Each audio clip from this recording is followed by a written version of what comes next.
Hello नमस्ते, welcome और welcome back to the educational channel of botany Adda में आप सभी का स्वागत है। सो गाइज, आज मैं आपको ग्लाइकोलाइसिस टॉपिक को कवर कराऊंगी। सबसे पहले मैं आपको ग्लाइकोलाइसिस का इंट्रोडक्शन बताऊंगी, इसके बाद हम ग्लाइकोलाइसिस की प्रोसेस देखेंगे। इसके अंतर्गत 3 स्टेप होती हैं, देन आपका ये जो ग्लाइकोलाइसिस का प्रोसेस है वो कंप्लीट हो जाता है। ठीक है, इसके बाद हम स्पेशल फीचर्स यानी ग्लाइकोलाइसिस की विशेषताएं देखेंगे। सो वीडियो के एंड तक बने रहिएगा, काफ़ी डिटेल में मैं आपको इस टॉपिक को कवर कराऊंगी। और जो आपका थंबनेल में डायग्राम शो हो रहा है ग्लाइकोलाइसिस का, वो मैं आपको एंड में बताऊंगी। ठीक है, सो आपको सबसे पहले समझना है इसके थ्योरिकल पार्ट को, देन हम डायग्राम पर चलेंगे। चलिए तो स्टार्ट करते हैं आज का अपना टॉपिक ग्लाइकोलाइसिस। सबसे पहले हम देखेंगे इंट्रोडक्शन। गाइज, ये जो टॉपिक है एग्जाम के व्यू से काफ़ी ज़्यादा इंपॉर्टेंट है और लॉन्ग टाइप क्वेश्चन इससे आता है, यानी 4 से 5 मार्क्स का क्वेश्चन पूछा जाता है एग्जाम में। बीएससी, एमएससी, साथ ही साथ 12th में भी दिया गया है ये आपका इम्पॉर्टेंट टॉपिक। इसीलिए मैं आपको बोल रही हूँ थोड़ा ध्यान से समझना है आपको, काफ़ी ज़्यादा ईजी है। तो चलिए देखते हैं। सबसे पहले मैं आपको इसका इंट्रोडक्शन बता देती हूँ। ग्लाइकोलाइसिस को ईएमपी पाथवे भी कहते हैं क्योंकि इसकी खोज जर्मन के 3 वैज्ञानिक एम्बडेन, मेयरहाफ एवं पारनास ने की थी। सो ग्लाइकोलाइसिस की खोज की थी एम्बडेन, मेयरहाफ और पारनास नामक 3 साइंटिस्ट ने, और इन्हीं के नाम के आधार पर रखा गया इसका नाम ईएमपी पाथवे। ठीक है, ग्लाइकोलाइसिस को ही कहा जाता है ईएमपी पाथवे। इसके बाद सेकंड है, इसे सामान्यतः श्वसन पथ अथवा कोशिका द्रव्य श्वसन यानी साइटोप्लाज्मिक रेस्पिरेशन भी कहते हैं, क्योंकि इस पथ की सभी अभिक्रियाएं कोशिका द्रव्य में संपन्न होती हैं एवं इसमें O2 की आवश्यकता नहीं होती है। ये ऑक्सी एवं अनऑक्सी दोनों प्रकार के श्वसन के लिए सामान्य चरण है।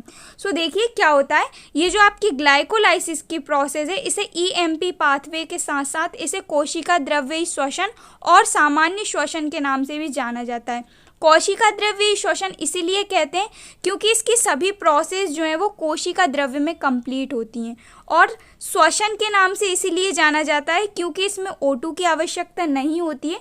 ये ऑक्सी और अनऑक्सी दोनों प्रकार के श्वसन के लिए नॉर्मल चरण है यानी सामान्य चरण है। ठीक है, तो 3 टाइप के नाम से इसे जाना जाता है। सबसे पहला ईएमपी पाथवे, 3 वैज्ञानिकों ने इनकी खोज की थी, उनके नाम के आधार पर इसका नाम रखा गया ईएमपी पाथवे। सेकंड है कोशिका द्रव्य श्वसन, क्योंकि इसकी सारी रिएक्शन कोशिका द्रव्य में कंप्लीट होती हैं, इसलिए इसे कोशिका द्रव्य श्वसन कहते हैं। और सामान्य श्वसन इसीलिए कहते हैं क्योंकि इसमें O2 की आवश्यकता नहीं होती। ये नॉर्मली ऑक्सी और अनऑक्सी दोनों प्रकार के श्वसन के लिए सामान्य। ठीक है, इसके बाद देखिए ग्लाइकोलाइसिस की प्रक्रिया में 6 कार्बन वाला ग्लूकोज के एक अणु से 3 कार्बन वाला पायरुविक एसिड के 2 मॉलिक्यूल का निर्माण होता है। सो ग्लाइकोलाइसिस की प्रोसेस में क्या होता है, जो आपका ग्लूकोज का मॉलिक्यूल है जो कि 6 कार्बन वाला होता है C6H12O6, तो उससे क्या होता है 3 कार्बन वाला पायरुविक एसिड का निर्माण होता है यानी Pa का निर्माण होता है। तो यही है आपकी ग्लाइकोलाइसिस की प्रोसेस। लास्ट में क्या होता है, ग्लाइकोलाइसिस की प्रोसेस में पायरुविक एसिड का निर्माण होता है जो कि ग्लूकोज के द्वारा होता है। ठीक है, तो ये था इसका इंट्रोडक्शन। 2 से 3 पॉइंट इंपॉर्टेंट थे जो कि आपको लिखना है और याद करना है। इसके बाद अब हम चलते हैं ग्लाइकोलाइसिस की रिएक्शंस पर। ठीक है, अब हम देखते हैं ग्लाइकोलाइसिस पाथवे यानी ग्लाइकोलाइसिस पथ। इसके अंतर्गत काफ़ी सारी रिएक्शन आती हैं, तो वो हम सभी देखेंगे। ठीक है, सो ग्लाइकोलाइसिस में निम्नलिखित 3 स्टेप होते हैं और इन 3 स्टेप के अंतर्गत 10 रिएक्शंस होती हैं, देन पायरुविक एसिड का निर्माण होता है। ठीक है, तो ये जो ग्लाइकोलाइसिस की प्रोसेस है इसमें 3 स्टेप होती हैं और इन 3 स्टेप के अंतर्गत 10 अभिक्रियाएं होती हैं, देन आपका पायरुविक एसिड बन जाता है लास्ट। चलिए तो अब हम देखते हैं ग्लाइकोलाइसिस की 3 स्टेप और इसके अंतर्गत रिएक्शंस। ठीक है, तो सबसे पहली स्टेप है फास्फोरिलीकरण, देन सेकंड स्टेप है हेक्सोज शर्करा का विदलन, और थर्ड स्टेप है पायरुविक एसिड का निर्माण। तो ये 3 स्टेप होती हैं और आपका पायरुविक एसिड का निर्माण होता है। सबसे पहली स्टेप है फास्फोराइलेशन। देखिए ध्यान से समझिएगा, इस क्रिया में ग्लूकोज के अणु का फास्फोराइलेशन होता है यानी फास्फोराइलीकरण होता है, जिसके फलस्वरूप फ्रक्टोज 1,6 डाइफॉस्फेट का निर्माण होता है, और यह क्रिया 2 बार होती है एवं एटीपी के 2 मॉलिक्यूल का यूज होता है। ठीक है। सो फॉस्फोराइलेशन की प्रोसेस में क्या होता है, जो ग्लूकोज का मॉलिक्यूल है उसका फॉस्फोराइलेशन होता है और फ्रक्टोज 1,6 डाइफॉस्फेट का निर्माण होता है। और जो फॉस्फोराइलेशन प्रोसेस है वो 2 बार होती है, तब जाके फ्रक्टोज 1,6 डाइफॉस्फेट बनता है। साथ ही एटीपी के 2 मॉलिक्यूल यूज होते हैं, ठीक है। तो सबसे पहली फर्स्ट फॉस्फोराइलेशन की प्रोसेस में क्या होता है, इस क्रिया में ग्लूकोज के अणु से एटीपी के द्वारा ग्लूकोज 6 फॉस्फेट बनता है तथा इस क्रिया में हेक्सोकाइनेज एंजाइम और Mg++ कोफैक्टर कार्य करता है। सो देखिए, फर्स्ट फॉस्फोराइलेशन की प्रोसेस में क्या होता है गाइस, ग्लूकोज के जो मॉलिक्यूल हैं वो एटीपी से जुड़ते हैं और ग्लूकोज 6 फॉस्फेट का फॉर्मेशन कर लेते हैं। और ये जो प्रोसेस है ये आपकी हेक्सोकाइनेज एंजाइम और Mg++ कोफैक्टर की उपस्थिति में होती है, ठीक है। इसके इक्वेशन में देखिए, ग्लूकोज जुड़ा एटीपी के मॉलिक्यूल से, ग्लूकोज 6 फॉस्फेट का फॉर्मेशन हो गया, देन एटीपी जो है वो एडीपी में कन्वर्ट हो गई, ठीक है। और Mg++ और हेक्सोकाइनेज एंजाइम ने वर्क किया, देन प्रोसेस कंप्लीट हो गई, ठीक है। तो ये है आपकी फर्स्ट फॉस्फोराइलेशन की प्रोसेस। इसके बाद सेकंड है आइसोमेराइजेशन, समावयवीकरण। इसमें क्या होता है, इस क्रिया में ग्लूकोज 6 फॉस्फेट अपने समावयवी यानी अपने आइसोमर फ्रक्टोज 6 फॉस्फेट में परिवर्तित हो जाता है और यह क्रिया फास्फोहेक्सो आइसोमरेज एंजाइम की उपस्थिति में होती है।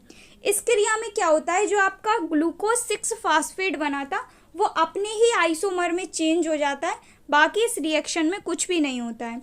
और ये जो प्रोसेस है ये फास्फोहेक्सो आइसोमरेज एंजाइम की उपस्थिति में होती है। इक्वेशन में देखिए, जो ग्लूकोज 6 फॉस्फेट है वो अपने आइसोमर फ्रक्टोज 6 फॉस्फेट में चेंज हो गया और आइसोमेराइजेशन की प्रोसेस कंप्लीट हो गई, ठीक है। सो गाइस, जो ग्लाइकोलाइसिस की प्रोसेस है इसमें आपको एंजाइम्स को याद रखना है, बिकॉज जो एंजाइम है वो काफ़ी ज़्यादा इंपॉर्टेंट रोल प्ले करते हैं इस प्रोसेस में, इसलिए आपको थोड़ा एंजाइम को याद करने की आवश्यकता है। बाकी मैं आपको बिल्कुल इजीली तरीके से समझा दूंगी विथ नोट्स के साथ, ठीक है। और लास्ट में आपको जो इसका डायग्राम है वो बिल्कुल इजीली समझ आ जाएगा, तो आपको बस याद रखना है इनके एंजाइम ओनली, ठीक है। थर्ड स्टेप है सेकंड फॉस्फोराइलेशन। जो फर्स्ट फॉस्फोराइलेशन है उसमें ग्लूकोज से आपका फ्रक्टोज 6 फॉस्फेट बन गया। अब सेकंड फॉस्फोराइलेशन की स्टेप यहाँ से स्टार्ट होती है। तो इसमें क्या होता है, जो आपका फ्रक्टोज 6 फॉस्फेट बना फर्स्ट फॉस्फोराइलेशन की प्रोसेस के दौरान, वो डबल से एटीपी के द्वारा फॉस्फोराइलेटेड हो जाता है और फ्रक्टोज 1,6 डाइफॉस्फेट बनाता है। यह क्रिया फास्फोफ्रक्टोकाइनेज एंजाइम की उपस्थिति में होती है तथा Mg++ कोफैक्टर कार्य करता है, ठीक है।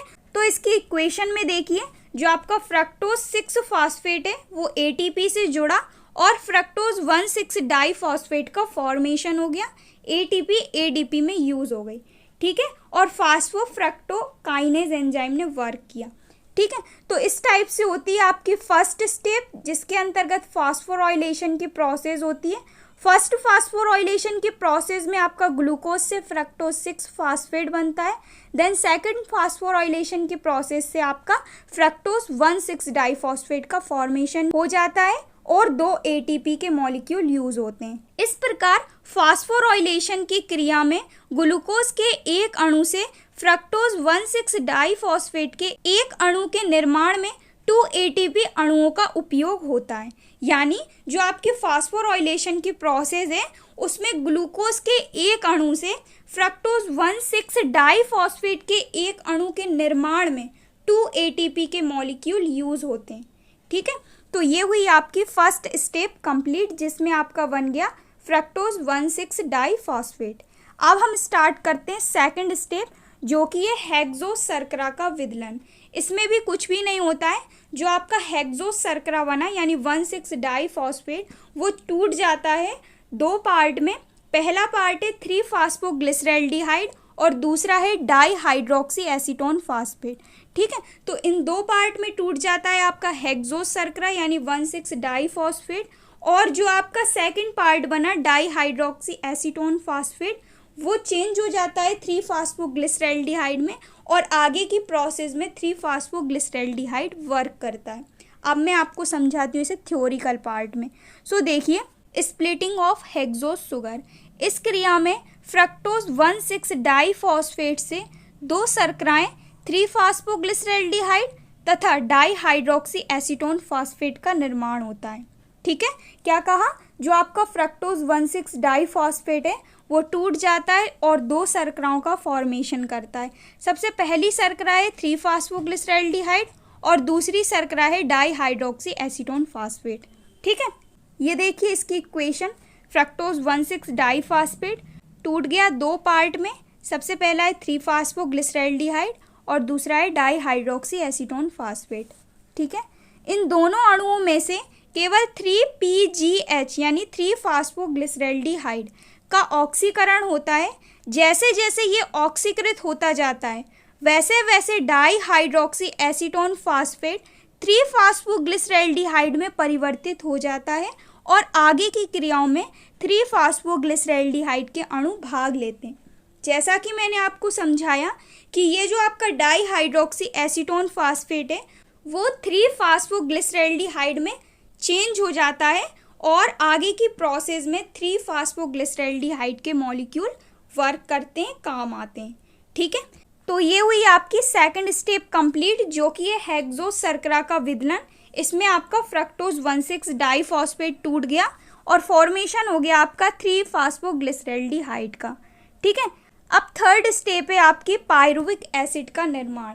यहाँ से शुरू होता है आपका पायरुविक एसिड का निर्माण थर्ड स्टेप से। अब हम बनाएंगे 3-फास्फोग्लिसरैल्डिहाइड से पायरुविक एसिड। ठीक है, सो समझिएगा, इस क्रिया में 3-फास्फोग्लिसरैल्डिहाइड से पायरुविक एसिड का निर्माण निम्नलिखित क्रियाओं के द्वारा होता है। ठीक है, सो देखिए, सबसे पहले 1,3 डाइफॉस्फोग्लिसरैल्डिहाइड का निर्माण होता है। कैसे, इस क्रिया में 3-फास्फोग्लिसरैल्डिहाइड H3PO4 यानी फास्फोरिक एसिड से मिलकर 1,3 डाइफॉस्फोग्लिसरैल्डिहाइड में परिवर्तित हो जाता है। सिंपल सी स्टेप है ये। इसमें क्या होता है, जो आपका 3-फास्फोग्लिसरैल्डिहाइड बना वो आपका H3PO4 से जुड़ जाता है और 1,3 डाइफॉस्फोग्लिसरैल्डिहाइड का निर्माण करता है। इक्वेशन में देख सकते हैं आप, 3-फास्फोग्लिसरैल्डिहाइड H3PO4 से जुड़ा और 1,3 डाइफॉस्फोग्लिसरैल्डिहाइड का निर्माण हो गया और यहाँ पे कोई भी एंजाइम वर्क नहीं करता है। ठीक है, इसके बाद नेक्स्ट स्टेप है, इसमें 1,3 डाइफॉस्फोग्लिसरिक एसिड का निर्माण होता है। ऊपर हो रहा था आपका 1,3 डाइफॉस्फोग्लिसरैल्डिहाइड का निर्माण। नेक्स्ट स्टेप में होता है आपका 1,3 डाइफॉस्फोग्लिसरिक एसिड का निर्माण। थोड़े से कंफ्यूजिंग वर्ड है इसलिए आपको ध्यान से पढ़ना है। ठीक है, 1,3 डाइफॉस्फोग्लिसरैल्डिहाइड फास्फोग्लिसरैल्डिहाइड डिहाइड्रोजिनेज एंजाइम की उपस्थिति में ऑक्सीकृत होकर 1,3 डाइफॉस्फोग्लिसरिक एसिड का निर्माण करते हैं। इस क्रिया में NAD हाइड्रोजन ग्राही का कार्य करता है। सो देखिए क्या हुआ, जो आपका 1,3 डाइफॉस्फोग्लिसरैल्डिहाइड बना वो फास्फोग्लिसरैल्डिहाइड डिहाइड्रोजिनेज एंजाइम की उपस्थिति में ऑक्सीकृत हो जाता है और 1,3 डाइफॉस्फोग्लिसरिक एसिड का निर्माण कर लेता है और यहाँ पे NAD जो है वो वर्क करता है हाइड्रोजन ग्राही के रूप में। ठीक है, इक्वेशन में देखिए 1,3 डाइफॉस्फोग्लिसरिक एसिड प्लस 2 NAD और आपका फॉर्मेशन हो गया 1,3 डाइफॉस्फोग्लिसरिक एसिड का। साथ ही साथ जो NAD है वो NADH2 में चेंज हो गया।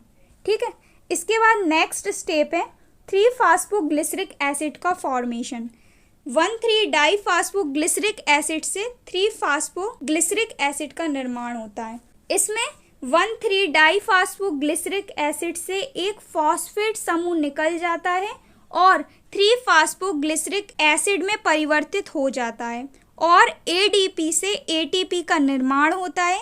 ये क्रिया फास्फोग्लिसरिक काइनेज एंजाइम की उपस्थिति में होती है। सो देखिए क्या हुआ, जो आपका ऊपर बना था 1,3 डाइफॉस्फोग्लिसरिक एसिड, उससे एक फॉस्फेट ग्रुप निकल गया और 3-फास्फोग्लिसरिक एसिड का निर्माण हो गया। ADP जो है वो ATP में चेंज हो गया और ये प्रोसेस आपकी काइनेज एंजाइम की उपस्थिति में कंप्लीट हो गई। ठीक है, इक्वेशन में भी यही है, 1,3 diphosphoglyceric acid plus ADP kinase enzyme की उपस्थिति और 3-फास्फोग्लिसरिक एसिड का निर्माण हो गया, ADP ATP में चेंज हो गया। ठीक है, और ये प्रोसेस आपकी काइनेज एंजाइम की यानी फास्फोग्लिसरिक काइनेज एंजाइम की उपस्थिति में कंप्लीट हो गई। ठीक है, इसके बाद नेक्स्ट देखिए 2-फास्फोग्लिसरिक एसिड का निर्माण। 3-फास्फोग्लिसरिक एसिड अपने आइसोमर 2-फास्फोग्लिसरिक एसिड में परिवर्तित हो जाता है। कुछ भी नहीं होता, जो आपका 3-फास्फोग्लिसरिक एसिड है वो अपने ही आइसोमर 2-फास्फोग्लिसरिक एसिड में चेंज हो गया। ठीक है, इक्वेशन में भी यही दिया गया है, 3-फास्फोग्लिसरिक एसिड अपने आइसोमर 2-फास्फोग्लिसरिक एसिड में चेंज हो गया और यहाँ पर कोई भी एंजाइम ने वर्क नहीं किया। इसके बाद नेक्स्ट स्टेप है फास्फोइनोल पायरुविक एसिड का फॉर्मेशन। इस क्रिया में 2-फास्फोग्लिसरिक एसिड से 2 वाटर के मॉलिक्यूल निकलते हैं और फास्फोइनोल पायरुविक एसिड यानी PEP का निर्माण हो जाता है और यह क्रिया इनोलेज एंजाइम की उपस्थिति में होती है। सो इस क्रिया को ध्यान से समझिएगा। क्या होता है, जो आपका 2-फास्फोग्लिसरिक एसिड बना उसमें से 2 वाटर के मॉलिक्यूल निकल जाते हैं और PEP का निर्माण हो जाता है यानी फास्फोइनोल पायरुविक एसिड का निर्माण हो जाता है और ये प्रोसेस आपकी इनोलेज एंजाइम की उपस्थिति में होती है। सो इनोलेज एंजाइम को याद रखना है आपका। इक्वेशन में देखिए 2-फास्फोग्लिसरिक एसिड, इनोलेज एंजाइम ने वर्क किया, 2-फास्फोग्लिसरिक एसिड से 2 वाटर के मॉलिक्यूल बाहर निकले और आपका PEP का फॉर्मेशन हो गया।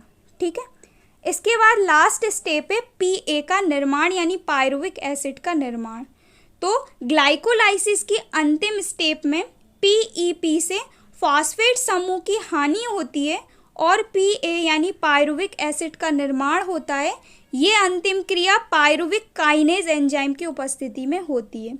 सो जो आपका PEP बना उसमें से फॉस्फेट समूह की हानि होती है और आपका PA यानी पायरुविक एसिड का फॉर्मेशन हो जाता है और यह क्रिया होती है आपकी पायरुविक काइनेज एंजाइम की उपस्थिति में। ADP जो है वो ATP में चेंज हो जाता है। देन आपका फाइनली प्रोडक्ट बन जाता है PA यानी पायरुविक एसिड और आपकी कंप्लीट हो जाती है ग्लाइकोलाइसिस की प्रोसेस। ठीक है, तो इस टाइप से आपकी प्रोसेस होती है ग्लाइकोलाइसिस की। टोटल 10 रिएक्शन होती हैं जो कि 3 स्टेप में कंप्लीट होती हैं। ठीक है, आपको इन रिएक्शन को डबल से देखना है, एक बार और वीडियो को देखना है, पर्टिकुलर तरीके से नोट्स बनाना है और इन रिएक्शंस को थोड़ा सा समझना है। देन इसके बाद मैं आपको अब डायग्राम बताऊंगी तो आपको बिल्कुल ईजी से समझ में आ जाएगा वो डायग्राम भी। ठीक है, अभी मैं आपको इसकी फाइनल रिएक्शन बता देती हूँ। फाइनली जो आपकी ग्लाइकोलाइसिस की प्रोसेस है उसमें कैसा क्या हुआ, तो देखिए एक बार मैं आपका इसको रिकैप बता देती हूँ। ग्लाइकोलाइसिस की संपूर्ण क्रिया का समीकरण यानी इक्वेशन। सबसे पहले हमने ग्लूकोज लिया था C6H12O6, देन हमने ADP का यूज़ किया था, इसके बाद हमने H3PO4 का भी यूज़ किया था, देन NAD का यूज़ किया था, इसके बाद लास्ट में हमने ATP का यूज़ किया था। इन सभी का यूज़ करने के बाद फाइनली हमारा बना था लास्ट में पायरुविक एसिड यानी PA, जो कि होता है आपका CH3COCOOH और हमारे ATP के मॉलिक्यूल भी बनते हैं। साथ ही साथ NAD चेंज होता है NADH2 में और ADP के मॉलिक्यूल भी बनते हैं। ठीक है, याद रखना है आपको 4 ADP और 2 NAD और 2 ATP के मॉलिक्यूल यहाँ पे यूज़ होते हैं। लास्ट में आपके 4 ATP बन जाता है, 2 ADP बन जाता है और 2 NADH2 के मॉलिक्यूल बन जाते हैं और फाइनल प्रोडक्ट PA बन जाता है। ठीक है, सो ये हुई आपकी ग्लाइकोलाइसिस की प्रोसेस कंप्लीट। अब मैं आपको इसका डायग्राम बताती हूँ। सो देखिए गाइज, ये आपका ग्लाइकोलाइसिस का डायग्राम है। 10 स्टेप हैं इसमें टोटल। फर्स्ट स्टेप में देखिए आपका ग्लूकोज से ग्लूकोज 6 फॉस्फेट का निर्माण हुआ, ATP ADP में चेंज हुई, हेक्सोकाइनेज एंजाइम की उपस्थिति में ये प्रोसेस हुई, जैसा कि मैंने आपको फर्स्ट स्टेप में बताया था, फर्स्ट फास्फोराइलेशन के स्टेप में। इसके बाद ग्लूकोज 6 फॉस्फेट से फ्रक्टोज 6 फॉस्फेट का फॉर्मेशन हो गया सेकंड स्टेप में। देन थर्ड स्टेप में फ्रक्टोज 1,6 डाईफॉस्फेट का फॉर्मेशन हो गया। फोर्थ स्टेप में 3-फास्फोग्लिसरैल्डिहाइड का, देन इसके बाद 1,3 डाईफास्फोग्लिसरैल्डिहाइड का, इसके बाद 1,3 डाईफास्फोग्लिसरिक एसिड का, देन 3-फास्फोग्लिसरिक एसिड का, इसके बाद 2 फास्फोग्लिसरिक एसिड का। इसके बाद 9th स्टेप में 2 फास्फोइनोल पायरुविक एसिड यानी PEP का, और लास्ट में पायरुविक एसिड का फॉर्मेशन हो गया। तो इस टाइप से होती हैं आपकी ग्लाइकोलाइसिस की सभी रिएक्शंस, सभी अभिक्रियाएं। ठीक है, आई होप आपको क्लियर हुआ होगा ये टॉपिक। इसका जो डायग्राम है गाइज मैंने कम्युनिटी में अपलोड कर दिया है, सो वहाँ से आप चेक कर सकते हैं और स्क्रीनशॉट ले सकते हैं। ठीक है, अब हम देखते हैं इसकी विशेषताएं। ये हमारा लास्ट है, ग्लाइकोलाइसिस की विशेषताएं यानी स्पेशल फीचर्स ऑफ ग्लाइकोलाइसिस। सो देखिए, सबसे पहला है, इस क्रिया में ग्लाइकोलाइसिस के एक अणु से पायरुविक एसिड के 2 मॉलिक्यूल का निर्माण होता है। जैसा कि मैंने आपको बताया, ग्लूकोज जो कि 6 कार्बन वाला होता है, उससे आपका पायरुविक एसिड के 2 मॉलिक्यूल का निर्माण होता है। ठीक है, इसके बाद सेकंड दिया गया है, इस रिएक्शन में ATP के 4 अणु बनते हैं, लेकिन 2 ATP के अणु फॉस्फोराइलेटेड अभिक्रिया में यूज हो जाते हैं और केवल 2 ATP के मॉलिक्यूल का लाभ होता है। ठीक है, सो इस प्रोसेस में आपके 4 ATP के मॉलिक्यूल बनते हैं, 2 यूज हो जाते हैं आपकी रिएक्शंस में और केवल 2 ATP के मॉलिक्यूल का हमें लाभ होता है या बेनिफिट होता है। इसके बाद थर्ड पॉइंट है, इस क्रिया में ग्लूकोज में संचित ऊर्जा ATP एवं NADH2 अणुओं में संचित रहती है। ठीक है, फोर्थ है, ग्लाइकोलाइसिस की क्रिया में O2 की आवश्यकता नहीं होती है, अतः CO2 भी उत्पन्न नहीं होती है। सो जैसा कि मैंने आपको बताया, इसमें O2 की आवश्यकता नहीं होती है, इसीलिए CO2 भी नहीं निकलती है। देन इसके बाद फिफ्थ और इम्पॉर्टेंट पॉइंट है, इस क्रिया में बना पायरुविक एसिड माइटोकॉन्ड्रिया के मैट्रिक्स में चला जाता है और क्रेब्स साइकिल में एसिटाइल कोएंजाइम में परिवर्तित हो जाता है। ठीक है, तो जो आपका पायरुविक एसिड बना वो आपका चला जाता है माइटोकॉन्ड्रिया के मैट्रिक्स में, वहाँ से आपकी क्रेब्स साइकिल की रिएक्शन होती है और जो आपका PA है यानी पायरुविक एसिड है वो एसिटाइल कोएंजाइम में चेंज हो जाता है। सो इसके बाद मैं आपको नेक्स्ट टॉपिक अपलोड करूँगी क्रेब्स साइकिल का, वो भी मैं आपको विथ नोट्स प्रोवाइड करूँगी और इजी तरीके से उसको भी एक्सप्लेन करूँगी। सो गाइज, वीडियो अच्छा लगा हो तो लाइक शेयर सब्सक्राइब ज़रूर करें, साथ ही साथ वीडियो को लाइक और चैनल को सब्सक्राइब करना ना भूलें। मिलते हैं नेक्स्ट वीडियो में न्यू टॉपिक के साथ। आशा करती हूँ आपको ये टॉपिक क्लियर हुआ होगा। कोई भी डाउट हो आप मुझे नीचे कमेंट कर सकते हैं, मैं रिप्लाई ज़रूर करूँगी। So thank you so much for watching, keep on learning.